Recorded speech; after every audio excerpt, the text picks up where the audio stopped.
If you have few or no friends, God may have given you these rare traits. There are moments in life when you look around and quietly realize you don't really fit anywhere. Not because you're arrogant, not because you think you're better than others, but because something inside you simply refuses to play the same games, chase the same approval, or pretend to be someone you're not. You may scroll through your phone and notice how short your contact list is. You may attend gatherings and feel strangely alone even in a room full of people, and at some point a question begins to form in your heart. Is something wrong with me? The Bible offers a very different answer than the world does. Scripture never celebrates popularity. It never praises being surrounded by crowds for the sake of belonging. In fact, again and again, God draws certain people away from the noise, away from the many, and into seasons where their circle becomes painfully small. Not as a punishment, but as a preparation. Some of the most faithful people in the Bible walked with very few companions and sometimes with none at all. They were misunderstood, isolated, even rejected, yet God was closer to them than ever. If you've ever felt that maintaining shallow relationships drains you, if gossip and pretense make you uncomfortable, if you'd rather be alone than fake connection, this message is not meant to shame you. It's meant to explain you, because according to Scripture, having few or no friends can be a sign of rare spiritual traits. Traits that are difficult to carry in a loud, distracted world. This isn't about glorifying loneliness, and it's not about rejecting community. It's about understanding why certain believers are wired differently. Why your heart seeks depth instead of crowds. Why silence feels safer than small talk. Why truth matters more to you than fitting in. And why God often works most powerfully in the lives of those who walk a narrow path. Tonight I want to speak directly to you, the one who feels unseen, misunderstood, or quietly set apart. Not to convince you that isolation is easy, but to help you see that it may be meaningful. Because sometimes the fewer voices around you, the clearer the voice of God becomes. Number 1. You are spiritually discerning, not easily deceived. One of the quiet reasons you may have very few friends is because you see things others don't. Not in a dramatic or mystical way, but in a deeply spiritual one. The Bible calls this discernment. It's the ability to sense what is true beneath what is said, to recognize motives beneath smiles, and to notice when something feels off even when everyone else seems comfortable. People with spiritual discernment don't enjoy pretending. They struggle in environments where words don't match actions, where conversations stay shallow, and where truth is bent to protect comfort. You may notice energy shift when someone enters a room. You may feel uneasy when a situation looks good on the surface but feels wrong in your spirit, and because of that you naturally pull back. This doesn't make you judgmental, it makes you careful. Scripture shows that discernment is a gift, but it comes with a cost. When you see clearly, you can't unsee. When you recognize manipulation, hypocrisy, or dishonesty, it becomes harder to laugh along, nod politely, or maintain easy friendships built on illusion. Many people bond over shared distractions, shared complaints, or shared habits. But when your spirit is trained to search for truth, those bonds don't hold you. That's why small talk can feel exhausting to you. Not because you dislike people, but because your soul craves what is real. You want conversations that matter. You want relationships where masks are unnecessary. And when that depth isn't present, silence feels more honest than forced connection. The Bible never says discernment will make life easier. It says it will make you wise, and wisdom often separates before it unites. You may lose access to certain social circles simply because your presence makes others uncomfortable. Not by what you say, but by what you see. Light doesn't have to speak loudly to be noticed. Sometimes it only has to exist. So if you've wondered why your circle is small, consider this. God may have sharpened your spiritual sight, and while that can feel lonely at times, it also protects you, because not everyone who smiles with you is meant to walk with you. Number 2, you value truth over belonging. One of the most painful but powerful reasons your circle is small is because you refuse to trade truth for acceptance. Deep down, you understand something many people spend their entire lives avoiding. Belonging that requires compromise is not real belonging at all, and the Bible is very clear about this tension. Truth has always been costly, and those who carry it rarely blend in. In a world where agreement is often rewarded more than integrity, you stand out simply by staying honest. You don't say what people want to hear just to keep peace. You don't adjust your convictions to fit the mood of the room, and you don't feel comfortable applauding ideas or behaviors that quietly violate what you believe is right. That alone is enough to make relationships fragile. Many friendships survive because both sides agree not to challenge each other. They bond over shared habits, shared opinions, or shared silence about uncomfortable truths. But when you value truth, even your presence becomes confrontational, not because you're harsh, but because you're authentic. And authenticity has a way of exposing what others are trying to hide from themselves. Scripture shows this pattern again and again. Those who stood for truth were rarely surrounded by crowds. They were often labeled difficult, distant, or even arrogant, when in reality they simply refused to bend. And you may have felt that same misunderstanding. People drifting away without explanation. Conversations growing shorter, invitations slowly disappearing. That loss can hurt, because you didn't choose truth to be lonely. You chose it because your conscience wouldn't let you live divided. And God honors that. The Bible never promises that truth will make you popular. It promises that it will make you free. Free from pretending, free from approval addiction, free from relationships that require you to shrink your faith or silence your convictions.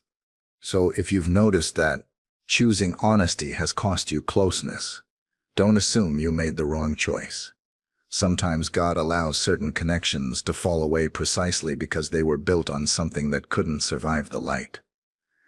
And while the path of truth is narrow, it is also solid. It may lead you away from the crowd, but it always leads you closer to God. Number 3, you are comfortable with silence and solitude. One trait that quietly separates you from many people is your relationship with silence. While others rush to fill every moment with noise, conversation, or distraction, you've learned how to sit alone without feeling empty. And that is rare. The Bible consistently shows that those who walk closely with God are not afraid of solitude. They often need it. You don't see being alone as failure. You don't panic when plans fall through or when your phone stays quiet. Instead of feeling rejected, you often feel relieved. Not because you dislike people, but because solitude gives you space to breathe, think, pray, and listen. And that ability sets you apart in a world that fears being alone with its own thoughts. Many people form friendships to escape silence. They stay busy to avoid confronting their inner life. But you've already faced yours. You've wrestled with questions, doubts, pain, and faith in the quiet. And because of that, you don't chase connection out of fear. You wait for it to feel genuine. Scripture repeatedly shows God speaking most clearly in solitude. Not in crowds, not in noise, but in stillness. And when you grow comfortable there, your priorities begin to change. You stop measuring your worth by how many people surround you. You stop forcing relationships to fill a void that God is meant to fill. This can make you difficult to understand. Some may assume you're distant, antisocial, or emotionally closed. But the truth is the opposite. You're deeply aware. You simply don't need constant interaction to feel alive. You've learned that silence is not empty. It's often where God does his deepest work. That's why shallow companionship feels draining to you. It interrupts something sacred. You'd rather be alone with meaning than surrounded by noise. And while this can lead to seasons of loneliness, it also leads to clarity, strength, and spiritual depth. So if you've wondered why you don't crave constant company like others do, consider this.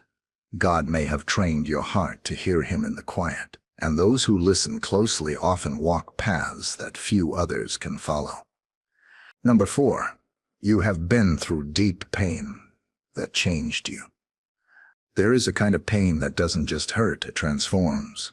And if your life has been marked by loss, betrayal, rejection, or long seasons of suffering, it may explain why your circle grew smaller instead of larger. The Bible never treats pain as meaningless. It treats it as a refining fire, and those who pass through it rarely return the same. You don't laugh as easily at shallow jokes anymore. You don't have the patience you once had for drama, gossip, or emotional games. Not because you became cold, but because you became careful. Pain taught you the value of honesty, depth, and emotional safety. It showed you how fragile life is and how precious genuine connection truly is. Scripture often describes suffering as pruning.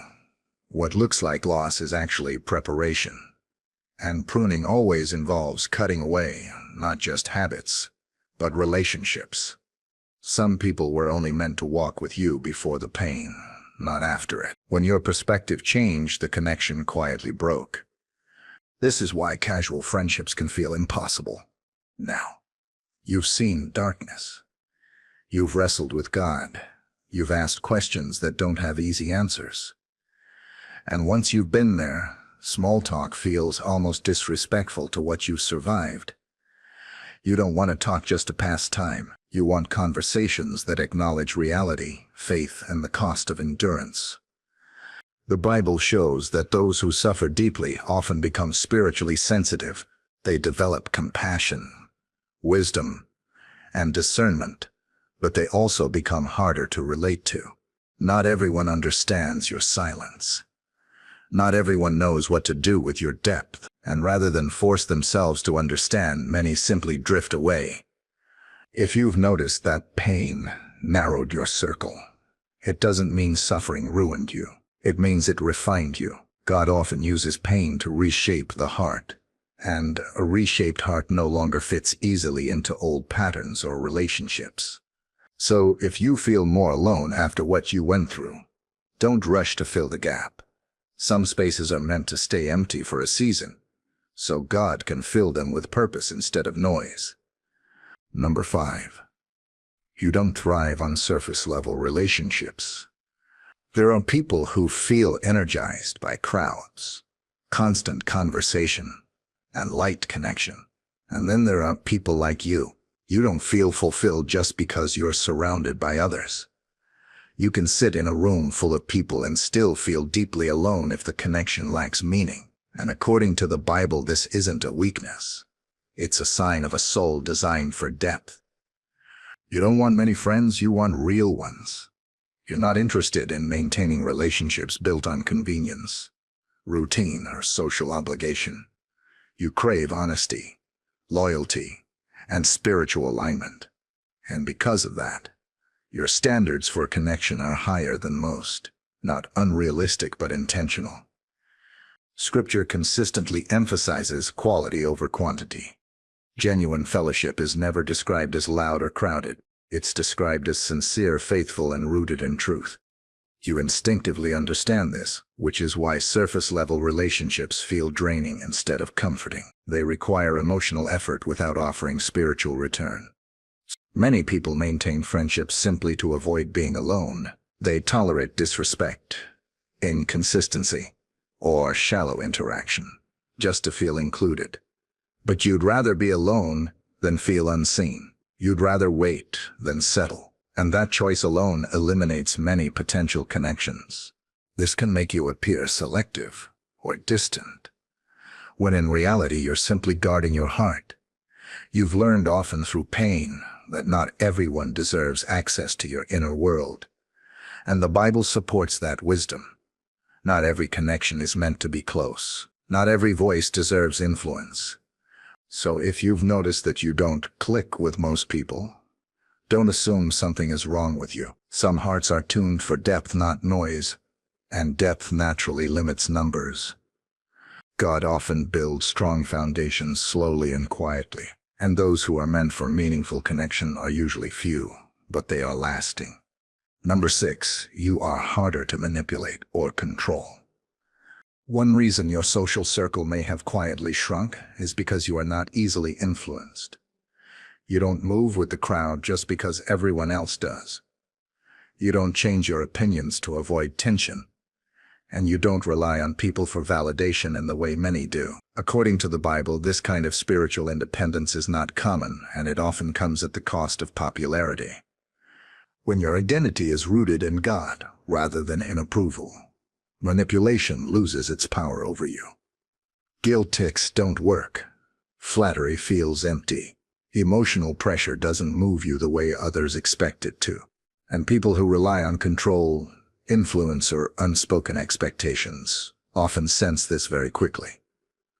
You may have noticed relationships fading when you stopped over-explaining yourself, when you stopped saying yes out of obligation, when you began setting quiet boundaries without anger or apology.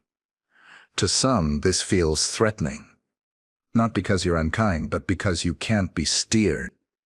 Scripture teaches that true freedom comes from serving God, not people. And those who live by that principle often appear detached in a world built on emotional leverage. You don't play roles, you don't maintain connections just to keep peace. You choose honesty over harmony when the two conflict. This doesn't mean you're cold or rebellious. It means your conscience is stronger than your need to be liked. And while that protects your spirit, it also filters your relationships. People who expect access without respect slowly fall away.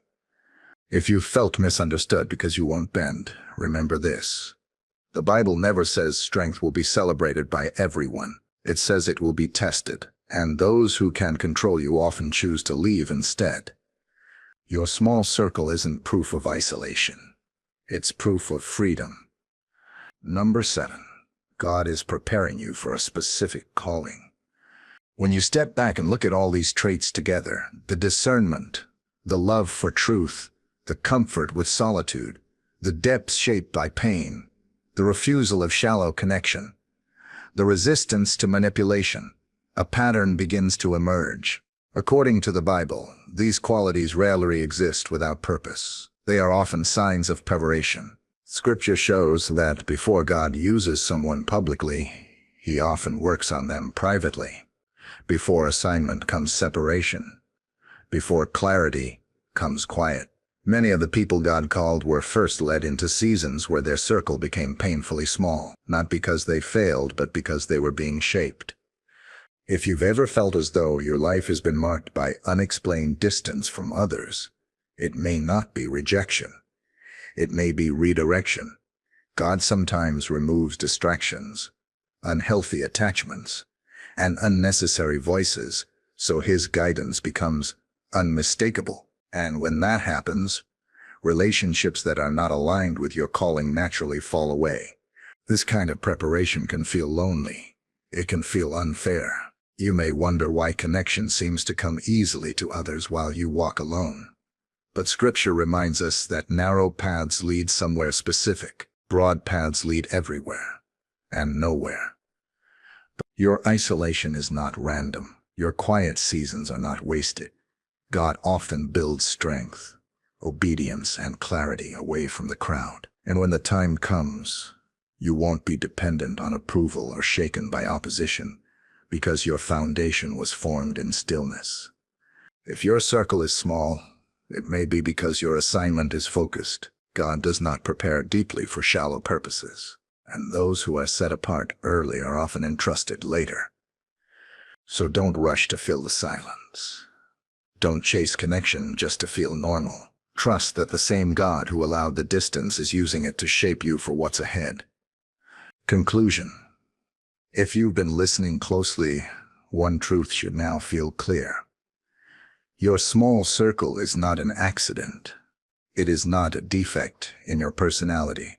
And it is not proof that you were meant to be forgotten or overlooked. According to the Bible, it may actually be evidence that God has been doing a deeper work in you, one that requires space, silence, and separation. The world often measures worth by visibility, by how many people surround you, by how often your phone rings. But God measures differently. He looks at the heart, the obedience, the willingness to walk alone if necessary. Many of the strongest believers in Scripture were not supported by crowns. They were sustained by faith. Loneliness can still hurt. Even when you understand the purpose, the absence of companionship can ache. And God does not dismiss that pain. But He also does not waste it. Seasons of isolation are often seasons of alignment where distractions are stripped away and identity is anchored more firmly in Him. If your path feels narrow, it's because it leads somewhere specific. If your friendships are few, it's because your heart is selective. And if you felt misunderstood, it's because not everyone is meant to understand what God is forming in you. You are not behind. You are not broken. You are not missing out. You are being refined. So stay faithful. Stay honest. Stay rooted in God rather than approval. The right connections, those aligned with your purpose, will come in time. And when they do, they won't need to be many. They will simply need to be true.